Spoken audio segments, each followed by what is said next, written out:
The Microbot version 3.0. Hello everyone, welcome to Microbot Tamil. இது நம்ம Python ப்ரோக்ராமிங்கோட first video. இந்த video பார்க்கறதுக்கு முன்னாடி நீங்க உங்களோட சிஸ்டம்ல Python and Python software install பண்ணியிருக்கணும். அது எப்படி பண்றதுன்னு தெரியலனா மேல ஐ பட்டன்ல கொடுத்துறேன், போய் பார்த்துட்டு வாங்க. ஆல்ரெடி இன்ஸ்டால் ஆகி இருந்துச்சுன்னா நீங்க இந்த வீடியோ கண்டினியூ பண்ணலாம். நீங்க எல்லாரும் இந்த மாதிரி பைத்தான் ஃபைல் வச்சிருந்தீங்கன்னா அதை கிளிக் பண்ணி ஓப்பன் பண்ணிக்கோங்க. நான் ஆல்ரெடி ஓப்பன் பண்ணி வச்சுட்டேன். ஸோ நான் பிஃபோர் தட் இந்த வீடியோக்கு முன்னாடி பார்த்தீங்கன்னா நான் இன்ஸ்டால் பண்ணி வைக்கும் போது இந்த ப்ரோக்ராம் ஆல்ரெடி ரன் பண்ணி காட்டியிருப்பேன். இது என்னன்னு உங்களுக்கு தெரிஞ்சிருக்காது, ஸோ ப்ராப்ளம் இல்லை. இப்போ நான் என்னன்னு சொல்லிட்டு ஃபர்ஸ்ட்லேருந்து எக்ஸ்பிளைன் பண்ணுறேன். நம்ம ஃபர்ஸ்ட் இந்த ப்ராஜெக்ட் ஃபைலை க்ளோஸ் பண்ணிடலாம். இங்கே வந்து க்ளோஸ் ப்ராஜெக்ட் கொடுத்துருவோம். இப்போ பார்த்தோம்னா நமக்கு இங்கே ஹலோன்னு சொல்லிட்டு ஒரு ப்ராஜெக்ட் ஃபைல் இருக்கு. இதை முன்னாடியே கிரியேட் பண்ணுது. நீங்கள் கிரியேட் பண்ணியிருந்தா நீங்கள் கொடுத்த நேம் இருக்கும், கிரியேட் பண்ணல இந்த இடம் எம்டியாக இருக்கும். இப்போ என்ன பண்ணலன்னா நியூ ப்ராஜெக்ட் கொடுக்குறேன். இந்த பைத்தான் ப்ராஜெக்ட் பார்த்தீங்கன்னா நேம் நான் ரீநேம் பண்ணிக்கிறேன். இதுக்கு முன்னாடி ஹலோன்னு சொல்லிட்டு கொடுத்துருந்தேன் இல்லையா, இப்போ பார்த்தீங்கன்னா வேற ஒரு பேர் போட்டுக்கிறேன். அது வந்து ஹலோ வேர்ல்டு. ஹலோ வேர்ல்டு சொல்லிட்டு போட்டுக்கிட்டேன். ஸோ நீங்களும் இதே போட்டுக்கலாம், இல்லை வேற இது கூட போட்டுக்கலாம், அது ஒன்றும் பிரச்சனை கிடையாது. இது எங்க இப்போ கிரியேட்டிவா இருக்கும் பார்த்தீங்கன்னா, உங்களோட இந்த டிஸ்பிசி உள்ளார எஃப்னு சொல்லிட்டு ஒரு டிஸ்க் இருக்கும். அதுல பைத்தான் சொல்லிட்டு ஒரு ப்ராஜெக்ட் இருக்கும். அது உள்ளார ஹலோ வேர்ல்டு அப்படி சொல்லிட்டு இருக்கும். இப்போ நான் கிரியேட் கொடுத்துக்கிறேன். நமக்கு இங்க பாத்தீங்கன்னா சில ஃபைல் இங்க இண்டெக்ஸிங் ஆயிட்டு இருக்கும். அது கிரியேட் பண்ணதுக்கு அப்புறம் நம்ம கொஞ்ச நேரம் வெயிட் பண்ணி தான் ஆகணும்.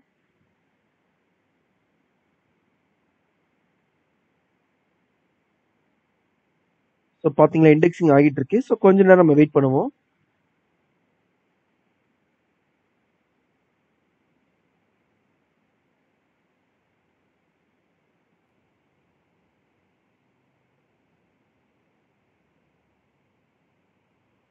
ஓகே, ஆல்மோஸ்ட் எல்லாமே அப்டேட் ஆகி முடிஞ்சிருச்சுன்னு நினைக்கிறேன். இப்போ நம்ம என்ன பண்ணலாம் பார்த்தீங்கன்னா, நமக்கு இங்கே சம் ரூட் ஃபோல்டர்ஸ் எல்லாம் எக்ஸிக்யூட் ஆகியிருக்கு. ஸோ இதெல்லாம் டிஸ்டர்ப் பண்ணக்கூடாது. நம்ம என்ன பண்ணணும்னா, நம்ம கிரியேட் பண்ணோம் இல்லையா அந்த ஹலோ வேர்ல்டு சொல்லிட்டு ஒரு ப்ராஜெக்ட் ஃபோல்டர், அதை கிளிக் பண்ணிக்கணும். இந்த ப்ராஜெக்ட் ஃபோல்டர் செலக்ட் பண்ணிக்கிட்டு இங்கே நம்ம ரைட் கிளிக் பண்ணி நியூன்னு கொடுத்து கீழே பார்த்தீங்கன்னா பைத்தான் ஃபைல் சொல்லிட்டு இருக்கு, இதை கிளிக் பண்ணி இதுக்குள்ள நம்ம இன்னொரு நேம் கொடுக்கலாம். நம்ம இந்த ஃபோல்டர் கொடுத்த நேமே கொடுக்கலாம், இல்ல வேற ஏதாச்சும் கொடுக்கலாம். இதுவும் இங்க இருக்கிறது வேற வேற, அதை ஃபர்ஸ்ட் நம்ம அண்டர்ஸ்டாண்ட் பண்ணிக்கணும். இது பாத்தீங்கன்னா ஃபோல்டர் நேம், இது ஃபைலோட நேம். ஸோ இன்னும் தெளிவா சொல்லிக்கிறேன். ஃபோல்டர் நேம் என்ன செக் பண்ணிக்கலாம், ஒன்ஸ் கிளியரிட்டி பண்ணிக்கலாம்.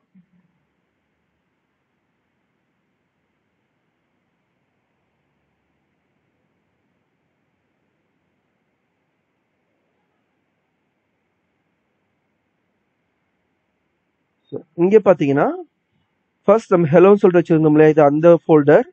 இது ஹெலோ வேர்ல்டு அப்படின்னு நம்ம இப்ப கிரியேட் பண்ண புது ஃபோல்டர். இதுதான் ஃபோல்டர், ஓகேவா? இந்த ஃபோல்டருக்குள்ள நமக்கு இன்னும் 2 ஃபோல்டர் இருக்கு. நம்ம இது கண்டுக்க வேணாம். நம்ம இங்க புதுசா ஒரு ஃபைல கிரியேட் பண்ண போறோம். ஃபைல் என்னன்னா, இங்க பாத்தீங்களா இங்க டெஸ்ட்னு சொல்லிட்டு ஒரு ஃபைல் இருக்கு இல்லையா, இந்த மாதிரி ஒரு ஃபைல். இது வந்து பைத்தான் ஃபைல். இதே மாதிரி நம்மளும் ஒரு புது ஃபைல இங்க கிரியேட் பண்ண போறோம். அந்த ஃபைலுக்கு நம்ம என்ன நேம் வேணும் கொடுத்துக்கலாம், அதுதான் நான் இங்க கேட்டிருக்கேன். ஸோ இங்க பாத்தீங்கன்னா இது நம்ம ஜஸ்ட் கிளிக் பண்ணி இதுல மேல ரைட் கிளிக் பண்ணி பைத்தான் ஃபைல் இங்கே மென்ஷன் பண்ணியிருக்காங்க பாருங்க, இதை செலக்ட் பண்ணி நம்ம ஃபைலுக்கு ஒரு புது நேம் கொடுக்கணும். அந்த நேம் என்ன வேணா இருக்கலாம், ஹலோ வேர்ல்டு இப்படின்னு கொடுக்கலாம். இல்லாட்டினா ஏதோ ஒரு நேம்னு கூட கொடுக்கலாம், ஆர் ஃப்ளவர் நேம் கொடுக்கலாம். அப்படி இல்லைன்னா என்னோட ப்ராடக்ட் நேம் ஆலிஸ் எதுவான கொடுத்துக்கலாம். ஸோ எதுவான கொடுத்துக்கலாம், இங்க அதுதான் கான்செப்ட். ஃபைல் நேமே நீங்க எதுவான கொடுத்துக்கலாம். ஆனா ஒரே ஃபோல்டர்ல இருக்கிற வெவ்வேறு ஃபைல் கிரியேட் பண்ணீங்கன்னா வெவ்வேறு நேம் கொடுங்க, ஒரே நேம் கொடுக்காதீங்க. ஃபார் எக்ஸாம்பிள் இப்போ நான் டெஸ்ட் அப்படி கொடுக்குறேன்னா எனக்கு டெஸ்ட்னு சொல்லிட்டு ஒரு ஃபைல் இங்கே கிரியேட் ஆகிடும். நான் அகைன் இன்னொரு ஃபைல் கிரியேட் பண்ணுறேன்னு வச்சுக்கோங்க, அதுக்கும் போயிட்டு நான் வந்து டெஸ்ட்னு கொடுக்கக்கூடாது. டெஸ்ட்னு கொடுக்காம டெஸ்ட் 1 ஆர் டெஸ்ட் 2 அந்த மாதிரி கொடுக்கலாம். ஒரே நேம்ல 2 ஃபைல் இருக்கக்கூடாது, அதுதான் ரூல். அதை மட்டும் புரிஞ்சுக்கோங்க. இப்ப பாத்தீங்கன்னா டெஸ்ட் சொல்லிட்டு ஒரு ஃபைல் கிரியேட் ஆயிடுச்சு. அது பக்கத்துல .py தானே எடுத்துக்கிச்சு. இப்ப இங்க நம்ம பார்க்க போற முதல் கான்செப்ட் என்ன பாத்தீங்கன்னா, ஹலோ வேர்ல்டு கான்செப்ட். அது என்ன ஹலோ வேர்ல்டு அப்படின்னு கேட்டீங்கன்னா, ப்ரோக்ராமிங் முத கண்டுபிடிக்கும் போது அந்த ப்ரோக்ராம் ரன் பண்ணி பார்த்த கமாண்ட் ஹலோ வேர்ல்டு. அது எப்படி ரன் பண்ணி பார்த்தாங்கன்னா, பிரிண்ட் அப்படிங்கிற ஒரு ஃபங்க்ஷனை யூஸ் பண்ணி தான் ரன் பண்ணி பார்த்தாங்க. இந்த பிரிண்ட் அப்படின்னு என்ன பார்த்தீங்கன்னா சிம்பிளான விஷயங்க. நம்ம எல்லாருமே ஜெராக்ஸ் கடையில் போயிட்டு பிரிண்ட் போடுவோம் தெரியுமா? ஒரு காப்பி ஏதோ ஒரு ஃபோல்டர் பிரிண்ட் போடுங்க சொல்லுவோம். நம்மளோட ரெசியூமை பிரிண்ட் போட சொல்லுவோம். ஏதோ டேட்டாவை காப்பி கையில் வச்சிருப்போம், அதை பிரிண்ட் போட சொல்லுவோம். ஸோ பிரிண்ட்டுங்கிறது என்னன்னா இருக்கிற டேட்டாவை ஒரு காப்பி பண்ணி நம்ம ஷோ பண்ணும், ரைட்டா? ஸோ அதுதான் பிரிண்ட். அதுதான் இங்கேயும் நடக்குது. இப்போ இங்கே என்ன பண்ண போறோம்னா, நம்ம ஒரு டேட்டாவை பிரிண்ட் பண்ணி பார்க்க போறோம். எப்படின்னா, இப்போ எக்ஸாம்பிள் என்னோட நேம் பார்த்தீங்கன்னா ப்ரூஸ். இப்போ நான் ப்ரூஸ்னு அடிச்சுட்டு ரன் கொடுத்தேன்னா எனக்கு இங்க ரன் ஆகாது, எரர் காட்டுப்பாங்க ரெட் கலர்ல. லைன் 1 மாடியூல பார்த்தீங்கன்னா ப்ரூஸ் சொல்லிட்டு ஏதோ ஒன்று இருக்குது. இது பார்த்தீங்கன்னா நேம் எரர். என்னன்னா name Bruce is not defined, did you mean true கேட்குது. ஸோ இது கண்டுக்க வேணாம். இங்க நேம்ங்கிறது அதெல்லாம் டிஃபைன் பண்ண முடியலங்குது. ஸோ அது என்ன ப்ரூஸ் அப்படின்னு கேட்குது. ப்ரூஸ்னா என்னன்னு புரியலன்னு சொல்லுது. நம்ம என்ன பண்ணணும், ப்ரோக்ராமுக்கு புரியுற மாதிரி சொல்லணும். ப்ரூஸ்னா அது ஒரு நேம், ஸோ நீ அதை பிரிண்ட் பண்ணு அப்படின்னு சொல்லணும். எப்படி பிரிண்ட் பண்ணலான்னு பார்த்தீங்கன்னா, இப்படியே அடிக்காம இப்போ பார்த்தீங்கன்னா பிரிண்ட்னு சொல்லிட்டு டைப் பண்ணுறேன். இப்போ என்ட்ரு தட்டினா பேலன்ஸ் டேட்டாவை அதுவே எடுத்துக்கும். இந்த பேரந்தசிஸ் நிறைய பேர் இது பிராக்கெட் சொல்லுவாங்க. இது பேர் பிராக்கெட் கிடையாது. இது வந்து நம்ம எப்படி சொல்லலாம்னா பேரந்தசிஸ் அப்படி தான் கூப்பிடணும். ஸோ இதுக்கு பதிலாக பேரந்தசிஸ் பார்த்துக்கோங்க. ஓகே, இப்போ பார்த்தீங்கன்னா பிரிண்ட்னு டைப் பண்ணி இதுக்குள்ளார நம்ம இப்போ டபுள் கோட்ஸ் ஓப்பன் பண்ணிக்குவோம். ஸோ டேட்டாவை பிரிண்ட் பண்ணுறது டபுள் கோட்ஸை நம்ம யூஸ் பண்ணணும். டபுள் கோட்ஸை கொடுக்கணும் அவசியம் கிடையாது, நம்ம சிங்கிள் கோட்ஸ் கூட கொடுத்துக்கலாம். லைக் இந்த மாதிரி. இந்த மாதிரி சிங்கிள் கோட்ஸ் கொடுத்தாலும் எடுத்துக்கும், இல்லை டபுள் கோட்ஸ் கொடுத்தாலும் எடுத்துக்கும். இதுக்குள்ள நம்ம என்ன டேட்டாவை பிரிண்ட் டைப் பண்ணாலுமே அதை அப்படியே பிரிண்ட் பண்ணும் நமக்கு. இப்போ நான் ஒரு அன்ஃபார்மேட் ஏதோ சம் வேர்ட்ஸ் அடிச்சிருக்கேன், இதை ரன் பண்ணுறேன், அப்படியே கீழே ஷோ ஆகுது பாருங்க. ஸோ பிரிண்ட் பண்ணிடுச்சு.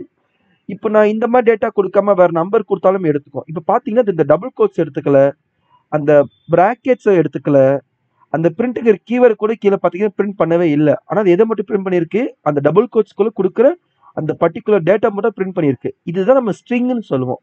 இந்த ப்ராசஸ்க்கு பேர் என்ன பார்த்தீங்கன்னா ஸ்ட்ரிங். ஸோ டபுள் கோட்ஸ்குள்ள எது கொடுத்தாலுமே அதை ஸ்ட்ரிங்னு சொல்லுவோம். இது one of the data types. இப்போ 1 2 3 டைப் பண்ணுறேன், அதுவுமே பிரிண்ட் பண்ணும். ஆனால் இந்த ப்ரோக்ராமுக்கு இது 1 2 3 புரியாது, இது வந்து ஸ்ட்ரிங் தான் எடுத்துக்கும். ஏன்னா டபுள் கோட்ஸ்குள்ள நம்ம எது கொடுத்தாலும் அது பேர் ஸ்ட்ரிங். இப்போ ஹலோ வேர்ல்டு சொல்லி டைப் பண்ணுறேன்னு வச்சுக்கோங்களேன். இப்போ இதை ரன் பண்ணா எனக்கு கீழே பார்த்தீங்கன்னா ஹலோ வேர்ல்டு சொல்லி பிரிண்ட் ஆயிடுச்சு. ஓகே, இந்த பிரிண்ட்டுங்கிற கான்செப்ட் எதுக்காக யூஸ் பண்றோம் அப்படின்னு பார்த்தீங்கன்னா, நம்ம கிரியேட் பண்ற சாஃப்ட்வேர் ஆர் ஏதோ ஒரு டூல் பார்த்தீங்கன்னா அதுல நிறைய டேட்டா விஷுவல் ஆகும். அதுல எந்தெந்த டேட்டா யூசருக்கு ஷோ ஆகணும், எது எது ஆகக்கூடாதுங்கிறது ஒரு ப்ரோக்ராமரா டெவலப்பரா நம்ம தான் முடிவு பண்ணணும். அப்படிங்கிறதுனால ஏதோ ஒரு சாஃப்ட்வேர் ஓப்பன் பண்ணும்போது அதுல பார்த்தீங்கன்னா இருக்கக்கூடிய டேட்டாவை யூசருக்கு ஷோ பண்றதுக்கான கீவேர்ட் தான் இது. இன்னொரு வியூ கிளியரா பார்த்துலாமா? இப்போ இங்க பாருங்க, நமக்கு மேல பாத்தீங்கன்னா ஹலோ வேர்ல்டு சொல்லிட்டு இங்க டேட்டா ஷோ ஆகுது. இங்க பாத்தீங்கன்னா வெர்ஷன் கண்ட்ரோல் சொல்லிட்டு இங்க டேட்டா ஷோ ஆகுது. அண்ட் இங்க பாத்தீங்கன்னா கரண்ட் ஃபைல்ஸ் சொல்லிட்டு ஷோ ஆகுது. இங்கெல்லாம் இங்க சம் வேர்ட்ஸ் வந்து ஷோ ஆகுது இல்லையா? test.py, இங்க பாத்தீங்கன்னா எஃப், இந்த மாதிரி டேட்டா ஷோ ஆகுதுல்ல.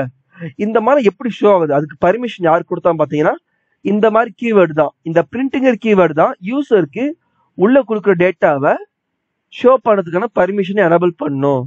இன்கேஸ் இப்போ நான் பிரிண்ட்டுங்கிற வேர்டை யூஸ் பண்ணாம சும்மா ரன் பண்ணி வச்சுக்கோங்களேன், இது எங்க ஷோ ஆகாது. பாத்தீங்களா, எங்க ஷோவே ஆகல பாருங்க, எம்டியா இருக்குன்னு பாருங்க. ஆனா என்ன, நம்ம உள்ளார வந்து ஹெலோ வேர்ல்டுன்னு கொடுத்துருக்கோம், ஆனா இங்க நமக்கு ஹெலோ வேர்ல்டு பிரிண்ட் ஆகல. ஏன்னா அந்த பர்மிஷன் டிசேபிள் பண்ணிட்டேன். இன்னும் சொல்ல போனா நமக்கு இந்த இடத்துல ஏதோ ஒரு டேட்டா இருக்கலாம், ஆனா நமக்கு இந்த மவுஸ் வச்சிருக்க இந்த இடத்துல ஏதோ டேட்டா இருக்கலாம், நம்ம ஷோ ஆகல. என்ன ரீசன்னா, இந்த மாதிரி கீவேர்டை அந்த டெவலப்பர் வந்து டிசேபிள் பண்ணி வச்சிருப்பாங்க. இப்போ நான் டிசேபிள் பண்ணிட்டு எனக்கு ஷோ ஆகல. இப்போ நான் திரும்ப பிரிண்ட்னு சொல்லிட்டு எனபிள் பண்றேன். இப்போ எனக்கு இங்க நான் ரன் பண்ண கீழே ஷோ ஆகும் பாருங்க. ஷோ ஆயிடுச்சு. இந்த இடத்துல பிரிண்ட்னு மட்டும் அடிக்கணும், இன்னொரு லைன் கூட அடிச்சுக்கலாம். இந்த பிரிண்ட்ங்கிற கமாண்டுக்கு பார்த்தீங்கன்னா லிமிட்டே கிடையாதுங்க. இங்க முதல்ல ஒரு பிரிண்ட் இருக்கு இல்லையா, நான் இப்போ என்ட்ரி தட்டி கீழே வந்து அகைன் பிரிண்ட்னு அடிச்சு அதுக்குள்ள வேற ஒரு டேட்டா கொடுக்குறேன், ஹலோ வேர்ல்ட், ஹலோ எவ்ரிவன்.